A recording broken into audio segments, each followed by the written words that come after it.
Hello everyone, कैसे हो आप सब लोग। तो आज हम बात करने वाले हैं कि ऑल टाइम हाई के आसपास इस वीक हमने मार्केट के अंदर कैसे काम किया, क्योंकि इससे आपको काफ़ी ज़्यादा सीखने को मिलेगा कि ऑल टाइम हाई के आसपास हमें कैसे काम करना चाहिए। क्योंकि आपको पता है कि बैंक निफ्टी, निफ्टी और सेंसेक्स तीनों ने ऑल टाइम हाई क्रॉस कर दिया है। तो ऐसे में हमें ट्रेड को कैसे आइडेंटिफाई करना होगा। देखिए, ऑल टाइम हाई के आसपास सबसे बड़ी प्रॉब्लम ये होती है कि मार्केट और कितना ऊपर जाएगा ये आइडेंटिफाई करना बड़ा ही मुश्किल हो जाता है। मार्केट क्या करता है, कंटिन्यू बढ़ता रहता है और हमें क्या करना होता है, बस पीछे पीछे चलना पड़ता है। और ट्रेडर को आदत होती नहीं पीछे पीछे चलने की, क्योंकि वो उसको तो क्या करना होता है, अपोजिट काम करना होता है। जब मार्केट बॉटम की तरफ जा रहा होगा, बार बार लो को क्रॉस कर रहा होगा, वहां पे वो इस चीज़ को आइडेंटिफाई करेगा कि कब मैं मार्केट के अंदर बाई कर सकता हूँ, कब मार्केट ऊपर जाने वाला है। और जब मार्केट ऊपर जा रहा होता है, वहां पे ये आइडेंटिफाई करता रहता है कहाँ पे मुझे सेल करना चाहिए। तो पहली बात तो आपको एक बात ध्यान रखना चाहिए, जितना हो सके ऑल टाइम हाई के आसपास मार्केट के साथ ही चलो। यानी कि पहला प्लान तो ये होना चाहिए कि हम बाइंग कहाँ पे कर सकते हैं। कम रिस्क लेके जहाँ पे भी लगे पैसा बन सकता है वहाँ पे ट्राई करो। उसमें बाई चांस अगर लॉस हो जाता है कोई बात नहीं, छोटा मोटा रिग्रेट होगा, लेकिन कम से कम मार्केट के साथ तो चले। जैसे हमने यहाँ पे काम किया, मार्केट के अंदर बाइंग किया, अपना पैसा बन गया। हमने यहाँ पे बाइंग का प्लान क्यों बनाया? वैसे तो देखिए, मार्केट में जिस प्रकार का चार्ट बना हुआ था, क्लोजिंग प्राइस के ऊपर ही होल्ड करके बैठा था, तो मार्केट के अंदर क्या किया जा सकता था, सेलिंग किया जा सकता था इन बायर को टारगेट बनाने के लिए। लेकिन जैसे मैंने आपको समझाया था कि बायर को हम टारगेट तब बनाएंगे जब हमें कोई ब्रेकडाउन नजर आएगा या फिर कोई डायरेक्टली गैप डाउन वगैरह ओपन हो जाएगा, तभी ये बायर भागेंगे। अदरवाइज अगर यहाँ पे कोई बायर बैठा भी होगा ना, वो भी नहीं भागेगा, क्योंकि उसके पास कॉन्फिडेंस इतना होता है कि वो डायरेक्टली अपना ट्रेड वगैरह कट नहीं करने वाला। अब देखिए, आपने कोई ट्रेड बना लिया, आप यहाँ पे ट्रेड बना के बैठ गए, आप ट्रेड कट ही नहीं कर रहे हो मार्केट के अंदर, तो आपका एसएल मार्केट के अंदर जा ही नहीं रहा है, तो आपका पैसा दूसरे के पास कैसे जाएगा? तो हमें पैसा तब मिलता है जब सामने वाला ट्रेड को कट कर लेता है, यानी कि अपना एसएल वगैरह हिट हो जाता है उसका, तब जाकर आपको सेलिंग में पैसा मिलेगा। अब यहाँ पे जो बाइंग करके बैठा है वो अपना एसएल कट ही नहीं कर रहा, तो आपको पैसा कैसे मिलेगा? तो इस बात का ध्यान रखना चाहिए कि जब हम ऑल टाइम हाई के आसपास ट्रेड कर रहे होते हैं तो छोटे मोटे ट्रैप मार्केट बनाएगा, लेकिन बायर तब तक नहीं निकलेगा जब तक उसे कोई डायरेक्टली बड़ा गैप डाउन नजर ना आए या फिर कोई ब्रेकडाउन वगैरह ना हो। और ये भी कंफर्म नहीं कि ऐसा होने के बाद मार्केट में बायर निकल ही जाएंगे, वो डिपेंड करता है कैसा बायर वहां पे बैठा है। लेकिन चांसेस काफी ज्यादा होते हैं, कोई ब्रेकडाउन होता है, कोई गैप डाउन वगैरह ओपन होता है, तो वहां पे बायर भागते हैं, चांसेस होते हैं, उसी के ऊपर हम पैसा लगाते हैं। जरूरी नहीं कि ब्रेकडाउन के बाद निकल ही जाए, हो सकता है कोई अच्छा ट्रेडर बैठा हो, ब्रेकडाउन के बावजूद भी मार्केट के अंदर बना रहे कि मार्केट यहां से नहीं जाए तो यहां से ऊपर चला जाएगा, तो मे भी बैठा रहे, फिर मार्केट घूम जाएगा। लेकिन हमारा जो ऑलरेडी हमने देख रखा है कि मार्केट में जब भी कोई ब्रेकडाउन वगैरह होता है तो बायर को डर लगता ही लगता है, चाहे वो कितना भी अच्छा ट्रेडर हो। उसी बेसिस पे हम पैसा लगाते हैं, उसमें पैसा बन भी जाता है, कभी कभी नुकसान भी हो जाता है। तो इसीलिए मैं आपको बोलता हूं कि जब भी ऑल टाइम हाई के आसपास हो, डायरेक्टली आप सेलिंग को सेलिंग नहीं समझ सकते। उसमें आपको देखना होगा कि कोई ब्रेकडाउन वगैरह तो मार्केट ने किया या फिर नहीं किया। अगर कोई ब्रेकडाउन नहीं हुआ तो बायर बैठा रहेगा, छोटी मोटी सेलिंग में वो नहीं निकलेगा। तो जब भी हमें मार्केट के अंदर सेलिंग को आइडेंटिफाई करना है या फिर बायर को टारगेट बनाना है, तो एक बात का ध्यान रखें, या तो हमें कोई बड़ा सेलिंग चाहिए या फिर कोई ब्रेकडाउन वगैरह चाहिए, तब जाकर तो हम मार्केट के अंदर सेलिंग वगैरह कर सकते हैं। अदरवाइज जैसे आपके साथ मैंने एनालिसिस वगैरह में यहाँ पे डिस्कस किया कि बाइंग ही हम करेंगे, मार्केट के साथ ही चलेंगे और अपना पैसा भी मार्केट ने बना के दिया।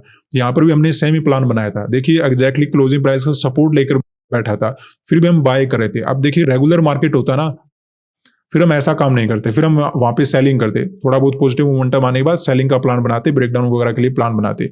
लेकिन ये जिस प्रकार का मार्केट है, ऑल टाइम हाई के आसपास ट्रेड करा है, जब तक ये लेवल नहीं टूटेगा बायर भागेगा नहीं, और अगर बायर भागेगा नहीं तो मार्केट धीरे धीरे एसएल वगैरह क्रिएट करता हुआ बढ़ता रहेगा। तो इसीलिए हमें मार्केट के साथ ही चलना होता है। दूसरी आपको बात ये ध्यान रखना चाहिए, जैसे मैंने आपको शुरुआत में बताया कि जब मार्केट कंटिन्यू बढ़ता है ना, तो जो रिटेल वगैरह के ट्रेडर होते हैं वो ये ढूंढते रहते हैं कि सेलिंग कहाँ पे करें, वो ज़्यादातर केसेस में बाइंग वगैरह नहीं कर पाते। तो अगर रिटेल में अगर किसी ने पोजीशन नहीं बनाया होगा तो मार्केट उनको टारगेट नहीं बनाता, मार्केट कंटिन्यू बढ़ता रहता है। अगर कोई रिटेल में पोजीशन बनाता है तब मार्केट में आपको ब्रेकडाउन या फिर सेलिंग वगैरह नजर आएंगे। एक बात आपको और ध्यान रखना चाहिए ऑल टाइम हाई के आसपास, और ये वैसे भी आपको ध्यान रखना चाहिए ऑल टाइम हाई के आसपास और भी ज़्यादा जरूरी हो जाता है। अगर किसी ने बाय कर भी लिया है उसके एसएल भी अवेलेबल है, तो जरूरी नहीं कि अगले दिन टारगेट उसको बनाए। कभी कभी मार्केट क्या कर देता है, 2-3 दिन का टाइम स्पेंड करता है, फिर उनको कभी ना कभी टारगेट बना लेता है। तो ऐसे नहीं कि नेक्स्ट डे उसको टारगेट बना लेगा, पहले कुछ बायर को आने देगा आने देगा आने देगा, फिर एक दिन हो सकता है मार्केट में कोई बड़ा सेलिंग, बड़ा गैप डाउन वगैरह ओपन हो जाए। तो जब हम ऑल टाइम हाई के आसपास ट्रेड करें तो डायरेक्टली सेलिंग का प्लान नहीं बना सकते, हमें ये भी देखना होगा कि नेक्स्ट 2 या 3 दिन में मार्केट क्या करने वाला है। उस बेसिस पे भी आपको अंदाजा लगाना पड़ेगा कि मार्केट कैसा कैसा चार्ट यहाँ पे बना सकता है। अब देखिए, जैसे हमें पता है कि यहाँ पे अगर बाइंग होगा तो कैसे होगा कि मार्केट में गैप अप वगैरह हमें मिल जाएगा, डायरेक्टली बढ़ जाएगा, या फिर मार्केट के अंदर बड़ा रेड कैंडल बना, छोटा छोटा कैंडल बना के धीरे धीरे करके ऊपर चला गया, ऐसे करके मार्केट बाइंग में जा सकता है। वैसे अगर यहाँ पे सेलिंग में जाए तो कैसे जाएगा, कोई डायरेक्टली बड़ा गैप डाउन ओपन हो गया, या फिर अचानक से कोई बड़ा सेलिंग आ गया, या फिर धीरे धीरे मार्केट ने थोड़ा बहुत ब्रेकआउट किया, फिर अचानक से मोमेंटम करता हुआ नीचे आ गया, तो ऐसे करके सेलिंग में जा सकता है। तो ऐसे करके 2-3 दिन का चार्ट कैसा बना सकता है मार्केट में, वो आपको अंदाजा लगाना पड़ेगा। उस बेसिस पे भी आपको ट्रेड आइडेंटिफाई करने पड़ सकते हैं। तो इतना आसान नहीं होता, क्योंकि यहाँ पे क्या होता है, सारा गेम साइकोलॉजी का चलता रहता है। कुछ भी हमने मिस्टेक किया, गलती हो गया, मार्केट के अंदर नुकसान हो जाएगा। जैसे देखिए अपना यहाँ पे लॉस हुआ भी था एक। अब देखिए कितना अच्छा सेलिंग यहाँ पे हुआ था, काफी अच्छा सेलिंग था। मार्केट ने ब्रेकडाउन वगैरह भी दे रखा था, 59,000 का नंबर था, यहाँ पे ब्रेकडाउन वगैरह भी दे रखा था, तो अच्छा सेलिंग था। तो जहां पे सेलिंग नजर आए वहां पे थोड़ा बहुत रिस्क लिया जा सकता है। तो यहाँ पे हमने सेलिंग का प्लान बना रखा था, हमने सेलिंग का ट्रेड बनाया, लेकिन मार्केट ऊपर चला गया, बाद में लाके नीचे आ गया, लेकिन उसका क्या बेनिफिट हमें मिला, पहले तो अपना एसएल वगैरह हिट हो गया, तो इतना बड़ा मोमेंटम था, फिर भी अपना नुकसान हो गया। तो जहां पे लगे कि थोड़ा बहुत रिस्क लिया जा सकता है वहां पे हम ले सकते हैं, लेकिन फिर भी अगर वहां पे गलत हो जाते हैं तो हम लॉस वगैरह लेकर चले जाएंगे, वहां पे हम बैठे नहीं रहेंगे, क्योंकि ऑल टाइम हाई के आसपास प्रॉब्लम यही होती है। जैसे यहाँ पे मोमेंटम हुआ, मार्केट ने मोमेंटम आना शुरू हुआ, तो जिस प्रकार का मोमेंटम था, एक ही बात समझ में आ रही थी कि अगर मार्केट कंटिन्यू बढ़ता और ऊपर चला गया तो ऑल टाइम हाई क्रॉस होने के बाद ये कितना भी ऊपर जा सकता है, उसका कोई अंदाजा नहीं होता कि मार्केट 1000 पॉइंट मोमेंटम करेगा, 500 पॉइंट मोमेंटम करेगा, धीरे धीरे वो बढ़ता रहता है। तो यहाँ पे तो हमने सेलिंग को इग्नोर कर लिया था, बाइंग कर लिया था, लेकिन यहाँ पे हम ट्रैप हो गए थे। तो ऐसे नहीं कि मार्केट में जो हम काम करने के लिए आएंगे उसमें सही हो जाएंगे, उसमें भी गलत हो सकते हैं। कभी कभी क्या होता है कि मार्केट के अंदर सब कुछ सही नजर आता है कि मार्केट में ब्रेकडाउन भी हो रहा है, सब कुछ सही हो रहा है। जैसे देखिए मार्केट में निफ्टी का एक चार्ट था, ये देखिए मार्केट नीचे आया, क्लोजिंग प्राइस का ब्रेकडाउन भी किया, लेकिन ज्यादा नीचे नहीं गया, उससे पहले रिकवरी हो गया, फिर अगले दिन मार्केट मोमेंटम करके ऊपर चला गया। क्योंकि इसमें आपको क्या नजर आएगा, मार्केट ने बहुत बड़ा मोमेंटम किया, तो नीचे के बायर को तो हम अपना डायरेक्टली टारगेट बना नहीं सकते, लेकिन जब ऐसे कंटिन्यू बढ़ता ही रहता है तो हो सकता है थोड़े बहुत ट्रेडर बाइंग में रिस्क ले लेते हैं। स्पेशली आपको नजर आएगा कि निफ्टी और सेंसेक्स ने यहाँ पे बड़ा मोमेंटम कर रखा था, तो उसमें क्या होता है, बायर आ जाते हैं, और बायर आ जाते हैं तो फिर उनको निकालने के लिए मार्केट क्या कर लेता है, छोटा मोटा क्लोजिंग का ब्रेकडाउन कर देता है, और फिर दोबारा ऐसे ऊपर चला जाता है। तो जरूरी नहीं कि ब्रेकडाउन होने के बाद मार्केट कंटिन्यू मोमेंटम करेगा, वहां पे भी हो सकता है आपको छोटा मोटा बेनिफिट उठाने का मौका मिले। तो ऑल टाइम हाई के आसपास अपनी कोशिश ये रहती है कि बाइंग हम कहां पे कर सकते हैं। बिल्कुल ही कंडीशन खराब हो जाए, बिल्कुल ही मार्केट नेगेटिव नजर आ रहा है, कुछ सेलिंग नजर आ रहा है, तो वहां पे हम सेलिंग वगैरह का ट्राई करते हैं। जैसे आपने देखा भी होगा कि मार्केट के अंदर हमने बैंक निफ्टी में जब नजर आया कि सेलिंग वगैरह होना शुरू हो चुका है, तो उस बेसिस पे पैसा लगाया हमने। ऐसे नहीं कि सेलिंग कर नहीं सकते, थोड़ा कुछ नजर तो आना चाहिए कम से कम। जब सेलिंग आएगा तब हम सेलिंग करें, उसमें भी नुकसान हो गया तो हो गया, लेकिन दोबारा से सेलिंग आएगा तब भी हम वैसा ही प्लान बनाएंगे। तो कोई सेलिंग आने के बाद, कोई ब्रेकडाउन आने के बाद, कोई रिजेक्शन वगैरह आने के बाद, वहां पे तो आप सेलिंग वगैरह कर सकते हो। डायरेक्टली ऐसे नहीं कि सर हमें तो कल सेलिंग करना है, वो काम नहीं चलेगा। कुछ सिचुएशन आपके लिए क्लियर होनी चाहिए कि मार्केट यहाँ पे ऐसा समथिंग साइकोलॉजी बनाएगा, फिर मार्केट गिरेगा, या फिर चार्ट में कुछ नजर आना चाहिए। जब दो बातों में एक बात क्लियर हो तो वहां पे आप सेलिंग कर सकते हो। अदरवाइज आपको एक ही काम करना है कि मार्केट के साथ ही बाइंग करना है। उसमें ऐसा भी हो सकता है कभी कभी बाइंग में भी आपका नुकसान हो जाएगा, तो वो रिग्रेट चलेगा, लेकिन डायरेक्टली सेलिंग करना ठीक नहीं रहेगा कि नहीं सर मुझे तो कल सेलिंग ही करना है, कोई कारण नहीं है, कोई रीजन नहीं है, बस मुझे सेल करना है। वो काम यहाँ पे नहीं करना है। ऑल टाइम हाई के आसपास चार्ट में आपको कुछ ऐसे मोमेंटम आ जाते हैं जिसमें आपको रिजेक्शन वगैरह नजर आएंगे, छोटे मोटे कभी कभी ब्रेकडाउन वगैरह भी करके क्लोज कर देता है, तो उसके पीछे भी नहीं जाना है, क्योंकि वहां पे ट्रैप वगैरह तो बनाएगा मार्केट, विदाउट ट्रैप तो काम कर नहीं सकता। तो अगर डायरेक्टली छोटा मोटा रिजेक्शन आ भी जाए तो उसके पीछे मत भागना है, आपको देखना है कि कल मार्केट कैसा मोमेंटम करेगा। अब देखिए यहाँ पे रिजेक्शन आया, अगले दिन गैप वगैरह ओपन हो गया, तो उस रिजेक्शन को आप भूल जाइए, फिर मार्केट में बाइंग के अकॉर्डिंग काम कीजिए।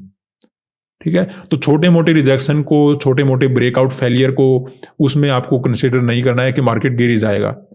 वहां पे ये देखते रहना है कि छोटा मोटा ट्रैप बनाकर अगले दिन अगर फास्ट पॉजिटिव मोमेंटम हो रहा है या फिर मार्केट ऊपर जा रहा है तो बाइंग हम कर लेंगे, तो उससे आपको बेनिफिट मिल जाएगा। और ज्यादातर केसेस में यहाँ पे अगर कुछ सेलिंग आता भी है तो वो फास्ट सेलिंग आएगा, इतना इजीली सेलिंग वो आपको नहीं देने वाला कि छोटे छोटे कैंडल बना के आपको सेलिंग दे रहा है। ऐसे सिचुएशन में क्या होता है, फास्ट सेलिंग आता है। फास्ट सेलिंग आने के दो कारण होते हैं, एक तो ट्रेडर के अंदर डर पैदा करना चाहता है, क्योंकि फास्ट सेलिंग आएगा तो उससे क्या होगा, डर पैदा हो जाएगा, तो आसपास के बायर तुरंत भाग जाएंगे कि मार्केट अब गिरेगा। दूसरा क्या होता है कि जो एसएल वगैरह मार्केट के अंदर होते हैं, 2-3 दिन से एसएल वगैरह क्रिएट हो जाते हैं, उनको अचानक से जब टारगेट बनाता है तो एसएल वगैरह जब हिट होंगे तो फास्ट ही मोमेंटम होंगे। तो चाहे डर पैदा करना हो, चाहे एसएल वगैरह हिट करने हो, आपको जब नेगेटिव मोमेंटम आएगा तो ज्यादातर केसेस में फास्ट मोमेंटम आएगा। तो छोटे छोटे कैंडल पे पैसा नहीं लगाना है, जब कोई फास्ट सेलिंग नजर आए वहां पे आप सेलिंग वगैरह में पैसा लगा सकते हो, या फिर जैसे हमने शुरुआत में डिस्कस किया कि कोई ब्रेकडाउन वगैरह नजर आए या फिर ऑलरेडी मार्केट थोड़ा नेगेटिव नजर आ रहा है, वहां पे पैसा लगा सकते हो। ऐसे नहीं करना है कि चार्ट पॉजिटिव है फिर भी हम मार्केट के अंदर कहीं पर भी जाकर सेल करें, या फिर आपका कोई माइंडसेट बन रहा है कि मार्केट यहाँ पे ब्रेकआउट करके फिर मार्केट गिरेगा या फिर डायरेक्टली गैप डाउन वगैरह देगा, ऐसा कोई साइकोलॉजी आपका बन पा रहा है तो उस बेसिस पे काम कर सकते हो। अदरवाइज जितना हो सके मार्केट के साथ ही आपको चलना है, क्योंकि आपको ऐसा लग सकता है कि यहाँ पे सेलर के एसएल अवेलेबल नहीं है, लेकिन आपको एक बात ये भी नहीं भूलना चाहिए कि यहाँ पे रिटेल में बाइंग के भी पोजीशन अवेलेबल कभी कभी नहीं होते, और जब तक ऐसा नहीं होता मार्केट धीरे धीरे बढ़ता रहेगा। जब रिटेल के पोजीशन अवेलेबल होना शुरू हो जाएंगे फिर मार्केट उनको टारगेट बनाना शुरू कर देगा।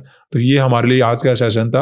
ऑल टाइम हाई के आसपास बार बार ये पूछते रहते हैं कि सर मार्केट और ऊपर कितना आ जाएगा, ये आइडेंटिफाई करना बड़ा मुश्किल है, लेकिन केवल आपको ये ढूंढता रहना है कि कहाँ तक हम मार्केट के अंदर बाइंग कर सकते हैं। सेलिंग करने का प्लान तभी बनाना है जब कुछ पर्टिकुलर सिचुएशन अवेलेबल हो। डायरेक्टली सेलिंग ऐसे नहीं कि सर अब वो बहुत जा चुका ऊपर, मैं तो कल सेलिंग करूँगा, वो काम हम नहीं करेंगे।